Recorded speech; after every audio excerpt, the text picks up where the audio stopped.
मुल्कों मिलने के नहीं नायाब हम, मिलने के नहीं नायाब हम, मिलने के नहीं नायाब हम। ताबीर है जिसकी हसरतों गम, ताबीर है जिसकी हसरतों गम, ऐ हम नफसों वो ख्वाब हम ढूंढोगे अगर मुल्कों मुल्कों मिलने के नहीं नायाब हम।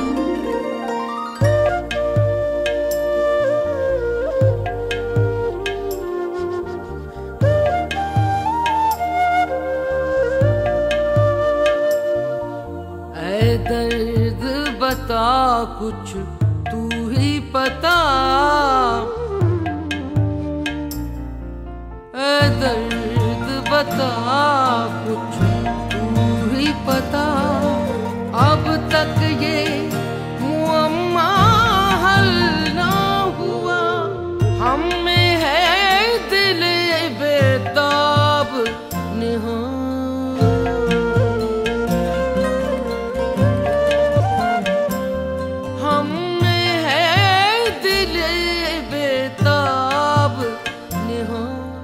या अब दिले बेताब है हम, या अब दिले बेताब है हम, ढूंढोगे अगर मुल्कों मुल्कों मिलने के नहीं नायाब हम, मिलने के नहीं। शेख अजीज साहब 20वीं और 21वीं सदी के सहाफ़ती दुनिया के लीजेंड थे।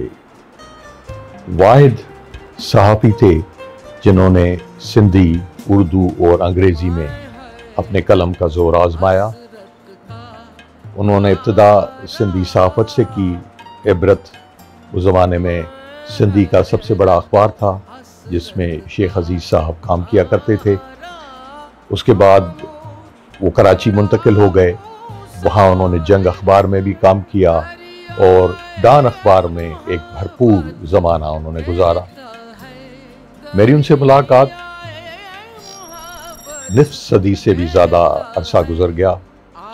मैं 8वीं जमात में पढ़ता था और पीर मज़हर मेरा दोस्त था जो कि इबरत अखबार में अपने नाना के अखबार में काम किया करता था और बच्चों के सफ़े का इंचार्ज भी था।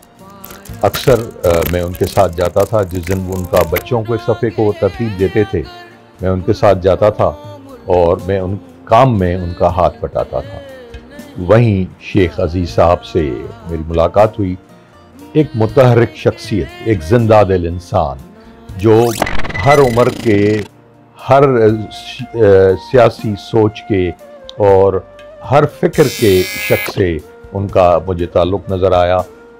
इन तमाम तर चीज़ों से बालातर जब मैंने उन्हें देखा तो अक्सर ऐसे भी होता था कि जिस दिन बच्चे का सफ़ा तरतीब दिया जाता था और पीर मज़हर ना आ सकते थे तो मैं सिंध यूनिवर्सिटी में ओल्ड कैंपस में रहता था और वो चपरासी को भेज के मुझे बुलवा देते थे और मुझसे कहते थे कि तुम इस सफ़े को तरतीब दो। मैं स्कूल का तालिब इल्म था, इतनी ज़्यादा मुझे मालूमात नहीं थी। मैंने उनसे सीखा कि स्क्रबिंग क्या होती है, मैंने उनसे सीखा कि एडिटिंग क्या होती है, मैंने उनसे सीखा कि जी आप ट्रांसलेट करते हैं तो आपको ट्रांसलेशन कैसे करनी चाहिए। एक तो लफ्ज़ी ट्रांसलेशन हो जाती थी लेकिन उससे वो मफ़हूम नहीं निकलता था। एक ट्रांसलेशन ऐसी होती थी जिससे मफ़हूम निकल जाता था और आप लफ्ज़ों और जुमलों के हेर फेर से बच जाते थे। उस ज़माने में जब मैं इबरत आया जाया करता था, शेख साहब की शख्सियत का एक बड़ा ख़ास पहलू था कि वो पान बहुत खाया करते थे। उस ज़माने में बोलते बहुत कम थे क्योंकि उनके मुंह में पान भरा रहता था और पान खाते हुए ही वो मुझे हिदायत देते थे। मैं उनके पास जाता था, मेरी बात वो सुन पाते थे और इशारों से मुझे वो समझाते थे कि तुम्हें क्या करना है, कैसे करना है। और मैंने देखा और मैंने महसूस किया कि बगैर बोले उनकी आंखें बोलती थी। वो अपना इजहार आंखों से किया करते थे और उनकी आंखें बोलती थीं और मैं समझ जाता था कि वो क्या चाहते हैं और क्या नहीं चाहते। और जब मैं फिर वो काम करके उनको दिखाता था, उनके हाथ में अक्सर स्टील का एक स्केल होता था। उस ज़माने में न्यूज़ प्रिंट के ही पेपर्स होते थे जिनसे सिल्पें बनाकर चपरासी सब की मेज़ों पे रखता था और जिस पे हम लिखते थे और करते थे। उन सिल्पों को बाज़ औक़ात या जो क्रीट आती थी मुख्तलिफ न्यूज़ एजेंसीज़ की, APP की, PPI की और दूसरे एजेंसियों की, वो भी उसी कमरे में लगी हुई होती थी। और वो जो टेलीप्रिंटर चलते थे उनकी आवाज़ इतनी ज़्यादा होती थी कि बात करना भी मुश्किल होता था। अगर बात करनी होती थी तो अपनी सीट से उठकर अजीज़ साहब के पास जाना होता था और अजीज़ साहब हमें वो चीज़ें समझाया करते थे। एक जिंदा दिल इंसान थे, हर मिजाज के लोगों से उनका ताल्लुक़ था। और जब गर्मियों के दिन होते थे तो जिस अखबार के उन अखबार के मालिकान के सिनेमा भी थे, अक्सर फिर वो मुझे मैटनी शो जो 3 से 6 बजे होता था, क्योंकि उस वक्त काम का रश कम होता था, वो चले जाते थे। और ज़माने में अंग्रेज़ी फ़िल्में बहुत हैदराबाद में चलती थीं और मैटनी शो अक्सर अंग्रेज़ी फ़िल्मों के होते थे और वो हमें ले जाते थे, फ़िल्म भी दिखाते थे और फिर वापस आके अपने काम में मशगूल हो जाते थे। और काम से जो उनको लगन थी और काम से जो उनको प्यार था और जो कमिटमेंट थी, वो उस अखबार में जब काम करते थे उन्होंने कभी ये तासुर नहीं दिया कि वो उस अखबार के मुलाजिम हैं, बल्कि उस अखबार को उन्होंने ऑन किया हुआ था। एडिटर थे शेख साहब, वो अली मोहम्मद शेख साहब, वो तो शाम को बहुत देर से आया करते थे। सारे काम को शेख अजीज़ साहब देखते थे और वहाँ एक फोरमैन था, बड़ा सेहतमंद किस्म का आदमी, जो और किसी की नहीं सुनता था, लेकिन अजीज़ शेख साहब का जो हुक्म होता था वो उसकी सर आंखों पे होता था। उस ज़माने में कंप्यूटर नहीं थे, उस ज़माने में कंपाइलेटर्स थे जो एक एक हर्फ को बैठ के कंपाइल करते थे और प्रूफ रीडिंग करना एक और मुश्किल फन था। और वो ये कहते थे कि जी जो चीज़ जो लिखता है उसको वो खुद उसका प्रूफ देखे, बावजूद उसके कि प्रूफ रीडर भी होते थे अलग से। आजकल तो हर कोई आता है और टाइप करता है, कंप्यूटर पे बैठ गया, उसने टाइप किया और अपनी ख़बर आगे बढ़ा दी और पेस्टर ने उसको अपनी जगह पे पेस्ट कर दिया। लेकिन उस ज़माने में जब तक अखबार की पेस्टिंग न हो जाती थी और अखबार प्रिंटिंग के लिए चला नहीं जाता था, शेख साहब अपने काम में जुटे रहते थे। और उस ज़माने में मैंने देखा कि जितने अखबार थे उनकी अपनी प्रिंटिंग प्रेसेस हुआ करती थी। आज का दौर तो बिल्कुल मुख्तलिफ हो गया है। पहले 2 शिफ्टों में लोग काम किया करते थे, सुबह से शाम तक एक शिफ्ट होती थी, शाम से रात तक दूसरी शिफ्ट होती थी। आजकल तो शाम ही को सब जाते हैं, हर एक अपने कंप्यूटर पे बैठ जाता है, अपनी खबर बनाता है, खुद ही उसकी प्रूफ रीडिंग करता है। और आप देखेंगे, मैं उर्दू और अंग्रेज़ी अखबारों की तो बात नहीं करूँगा, लेकिन सिंधी अखबारों में आप देखेंगे तो आपको प्रूफ की बेतहाशा गलतियाँ नज़र आएंगी। उस दौर में जो सहाफ़ी होते थे उनको दुनिया का इल्म था, दुनिया की तारीख़ का इल्म था, और शेख अजीज़ उनमें से थे जिनसे जो चीज़ आप पूछें वो आपको फ़ौरन बताते थे कि जी ये चीज़ क्या है। या कोई ख़बर जब बनाने को बैठते थे और उस ख़बर के बारे के पस मंज़र से नावाकिफ़ थे, उनसे एक बात पूछते थे, वो पूरी तारीख़ उसकी बता दिया करते थे, किसी शख्स की, किसी मुल्क की, किसी वाक़े की, किसी जंग की। इन सारे हालात से उन्हें बड़ा बखूबी इल्म था और वसी मुताला था, उनका बहुत वसी मुताला था। और उस मुताले के नतीजे में उन्होंने कई मौज़ूआत पे कई किताबें लिख डाली। मुझे अच्छी तरह याद है कि जब उन्होंने अपनी पहली किताब अमली सहाफ़त लिखी, जो कि सिंधी में थी, जब उन्होंने लिखी तो उन्होंने मुझे भी दिखाई। मैं तब तक यूनिवर्सिटी में आ चुका था, हैदराबाद से कराची शिफ्ट हो गया था, तो उन्होंने मुझे वो किताब दिखाई। क्योंकि वो जब उनका ऑफ डे होता था तो वो अक्सर कराची आते थे, क्योंकि उनकी मुमताज़ मिर्ज़ा से भी बहुत दोस्ती थी और मुमताज़ मिर्ज़ा साहब उस ज़माने में कराची टेलीविज़न में स्क्रिप्ट एडिटर हुआ करते थे। तो वो उस किताब का मसवदा उन्होंने मुझे ला के दिया। अब आप उनकी ईमानदारी का हाल देखें कि वो किसी भी पब्लिशर को, किसी भी आदमी को कह दे कि भाई ये मेरी किताब छपवा दें, क्योंकि सहाफ़ी बादशाह हुआ करता था और अब आज का सहाफ़ी बादशाह नहीं, आज का सहाफ़ी तो जो है वो दादागीर और बदमाश है कि वो हर एक से अपनी मर्ज़ी से काम करवा लेता है। उनको किताब छपवाने के पैसे नहीं थे, उनके पास किताब छपवाने के पैसे नहीं थे। उन्होंने जैसे जैसे करके वो किताब छपवाई और वो किताब अमली सहाफ़ती दुनिया के और सहाफ़ती काम के तमाम गोशों को कवर करती थी। और फिर एक वक्त आया कि सिंध यूनिवर्सिटी में सहाफ़त के शोबे का क़याम अमल में आया। डिग्री होल्डर तो थे लेकिन उनके पास तजुर्बा नहीं था, और शेख अज़ीज़ साहब से गुजारिश की गई कि शेख अज़ीज़ साहब सिंध यूनिवर्सिटी के सहाफ़त के शोबे को देखें। और जब उन्होंने सहाफ़त के शोबे को देखा तो उसको चार चांद लग गए। वो उन बच्चों को ख़ुद पढ़ाते थे, न सिर्फ बच्चों को बल्कि जो उस्ताद वहाँ मुकर्रर हुए उनको भी वो पढ़ाते थे। और वो तमाम असातिज़ा जो आज उनमें से जो हयात हैं और जो हयात नहीं हैं, वो ये कहा करते थे कि जी हमने सहाफ़त तो शेख अज़ीज़ साहब से सीखी। और सिंध यूनिवर्सिटी के सहाफ़ती शोबे को अपने पैरों पे खड़ा करने में शेख अज़ीज़ साहब का बुनियादी किरदार है। उनका प्रेस उनके लिए खुला हुआ था, जहाँ प्रैक्टिकल जर्नलिज़म के लिए बच्चे आते थे उनका प्रेस खुला हुआ था उन बच्चों के लिए जो हैदराबाद शहर में रहते थे, शाम को जाके वहाँ काम सीखते थे। न सिर्फ ये बल्कि वो ज़रूरत पड़ने पे उन बच्चों को कराची भी लाते थे, यहाँ के अखबारों में ले जाते थे। एक ही चैनल था उस ज़माने में, पाकिस्तान टेलीविज़न, वहाँ ले आते थे क्योंकि सहाफ़त के निसाब में रेडियो और टेलीविज़न जर्नलिज़म का भी के पेपर हुआ करते थे। तो उन बच्चों को वो पाकिस्तान टेलीविज़न ले आते थे, यहाँ न्यूज़ रूम दिखाते थे, न्यूज़ कैसे बनती है, विजुअल्स कैसे एडिट होते हैं। इसी तरीके से रेडियो पाकिस्तान ले जाते थे कि रेडियो पाकिस्तान में किस तरीके से ख़बर जाती है, किस तरीके से ट्रांसलेट होती है, ख़बर आती कैसे है और ख़बर में क्या चीज़ दी जाती है और क्या चीज़ नहीं देनी चाहिए। ये एक बुनियादी सहाफ़ती उसूल होता था कि जी ख़बर की जब आप सबिंग करेंगे तो आप किस चीज़ को ज़्यादा अहमियत देंगे, किस चीज़ को कम अहमियत देंगे। ये सारा हुनर शेख अज़ीज़ साहब से हमने सीखा। शेख अज़ीज़ साहब, जैसे मैंने अर्ज़ किया कि मैं उनकी और हमारी उम्रों में बहुत फ़र्क था। मैं 8वीं जमात का तालिब इल्म था और वो एक कड़ियल जवान थे जो अपने पेशे से वाबस्ता थे। टेबल टेनिस से उन्हें बड़ा शौक़ था। कभी कभार मैं शाम को उनके पास जाता था और वो मुझे प्रेस क्लब ले जाते थे। प्रेस क्लब में सब्सिडाइज रेट्स पे खाने पीने की चीज़ें मिलती थी और हमें प्रेस क्लब से शौक़ न होता था, खाने पीने की चीज़ों से शौक़ होता था।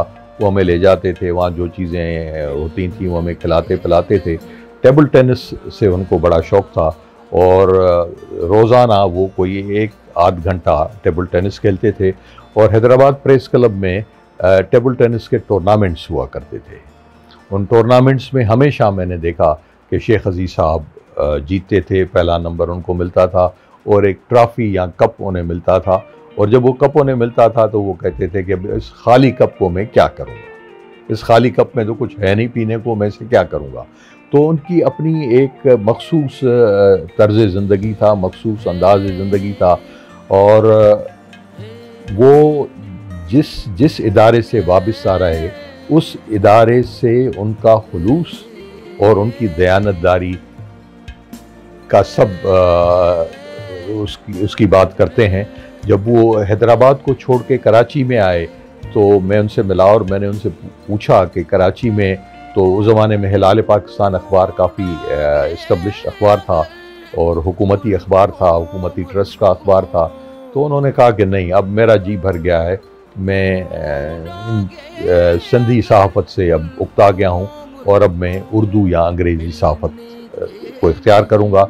और उन्होंने किया, अंग्रेज़ी और उर्दू सहाफ़त को इख्तियार किया।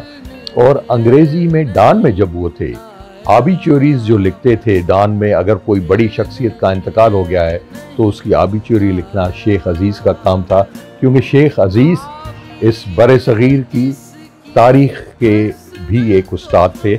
और उन्होंने इस हवाले से एक किताब भी लिखी है जो बांग्लादेश के क़याम के हवाले से, पाकिस्तान के टूटने के हवाले से, तकसीम दर तकसीम, मुझे अगर सही किताब का नाम याद पड़ता है तो ये था।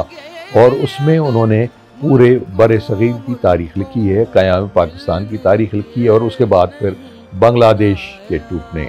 फिर उसके साथ साथ उन्हें मौसीकी का बड़ा शौक़ था और उन्होंने मौसीकी पे एक बहुत ही मुस्तनद मौसीकी पे एक किताब लिखी है जो हमारे शाह अब्दुल लतीफ़ भटाई चेयर ने शाया की है।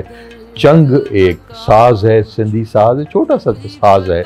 उस साज पे उन्होंने एक ज़ख़ीम अंग्रेज़ी में किताब लिखी है जो कल्चर डिपार्टमेंट के पास पड़ी हुई और अभी तक शाया नहीं हुई है, हालांकि उसे अब तक शाया हो जाना चाहिए था।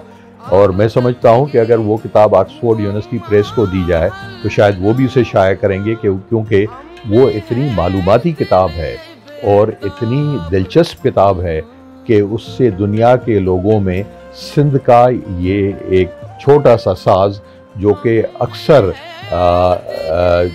छोटे छोटे देहातों में जो चरवाहे होते हैं वो उसे बजाते फिरते हैं। और शेख अजीज़ साहब मौसीकी के मुख्तलिफ़ आलात को बजाने का भी बहुत ही अच्छा उनको हासिल था, उन पे मुहावरा। वो चंग भी बजाते थे, वो सितार भी बजाते थे। और मोहम्मद यूसुफ जो कि सिंध का एक अच्छा गाने वाला था, उनसे उनका ताल्लुक़ था और अक्सर मैंने उनको यूसुफ के साथ बैठे हुए मौसीकी के मुख्तलिफ़ रमूज़ और असरार पे गुफ्तगू करते हुए सुना तो मुझे बड़ी हैरत होती थी कि यूसुफ तो एक गवैये ख़ानदान से ताल्लुक़ रखता था और गाना उसे या मौसीकी उसे विरसे में मिली थी, उसने सीखी थी, उसने रियाज़ किया था।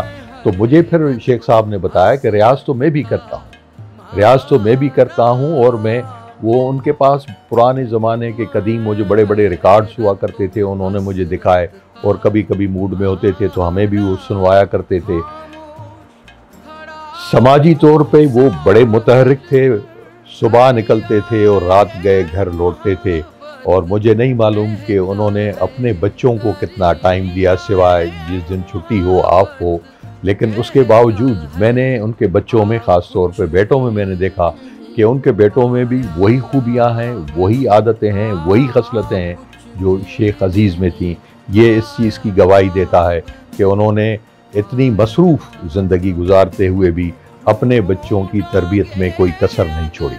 इसी तरीके से वो दोस्तों के दोस्त भी थे। अक्सर जब वीकेंड्स पे जब उनका ऑफ डे होता था कराची आते थे तो हम बैठते थे, मैं, मंजूर कुरैशी, मुमताज़ मिर्ज़ा साहब, शमशेरुल हैदरी साहब, हमारी नशिस्तें होती थी, गपशप होती थी। और रात गए अचानक उन्हें ख्याल आता था कि जी अब मुझे जाना है वापस हैदराबाद। और उस वक़्त रात को 12 बजे एक आखिरी बस अल आसिफ से निकलती थी, और फिर मैं जहाँ भी हम बैठे हों मैं गाड़ी दौड़ाता था कि उन्हें उस बस पे बिठाऊं।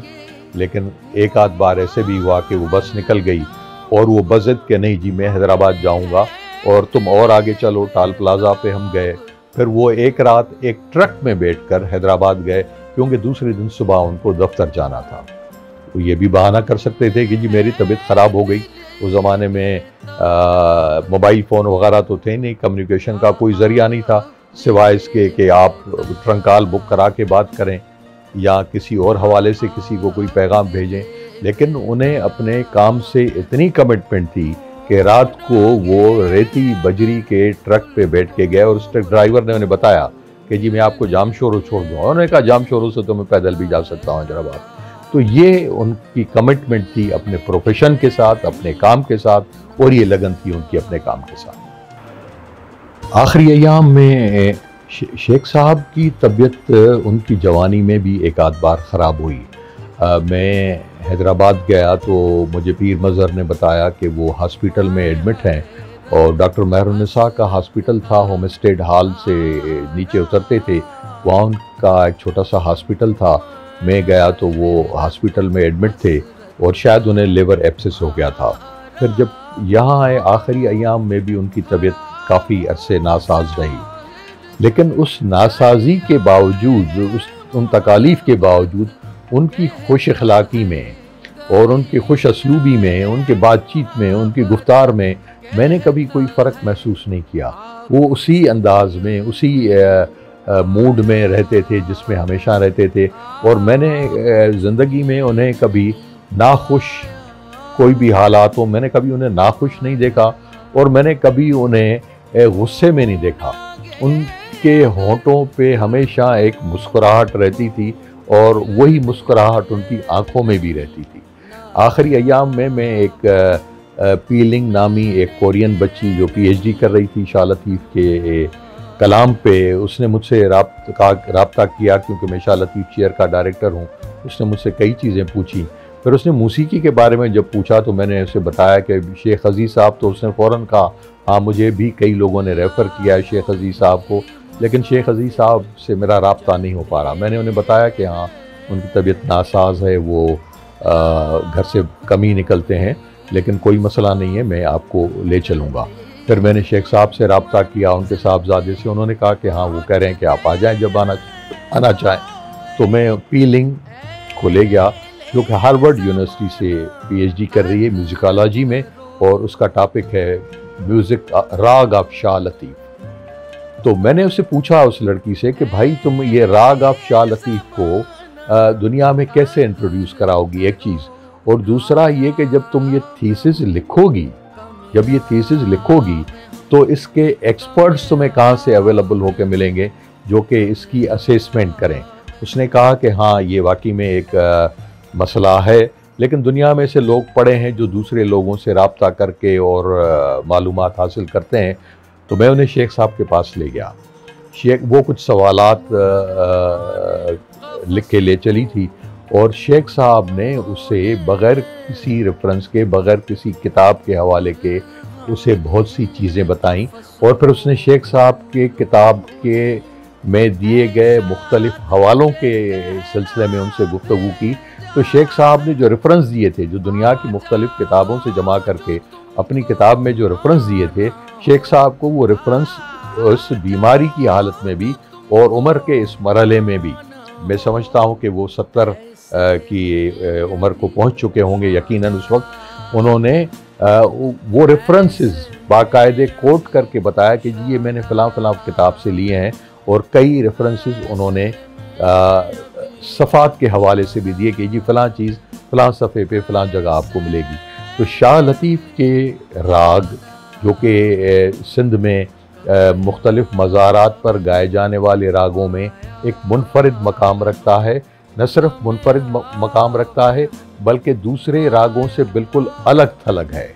उसके बारे में जो उन्होंने तहकीक की थी, उसके बारे में जो उनका इल्म था, उसके बारे में जो उन्होंने मालूमात फराहम की उस बच्ची को, तो उससे मुझे लगा कि ये तो मौसीकी के एक बहुत बड़े माहिर हैं और इनको तो म्यूज़िकोलॉजी के किसी डिपार्टमेंट का हेड होना चाहिए था।